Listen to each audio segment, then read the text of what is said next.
tinchlik hukm surgan, qonun ustuvor bo'lgan fuqarolarning xavfsizligi ta'minlangan joyga investitsiya ham keladi, bu yerga turizm ham rivojlanadi.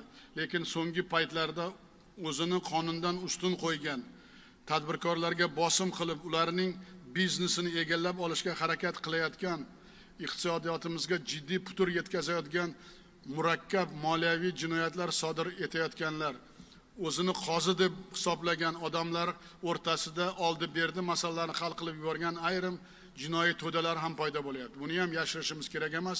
Bu ham iqtisodiyot rivojlangani sari oldimizda mana shu xavf-xatarlar ham paydo bo'lyapti. Eng achinarlisi, oson pul topaman degan ilinjida bo'lgan, bilagida kuchi bor ayrim sportchilar ham bunday jinoiy to'dalarga qo'shilib qolgani bizni xavotirga solayapti. Yana bir yomon jihati, O'zbekiston fuqarolaridan iborat jinoiy guruhlar ayrim chet davlatlarda ham mavjudligi yurtimizning xalqaro obro'yiga salbiy ta'sir ko'rsatmoqda. Hamma eshitib olsin.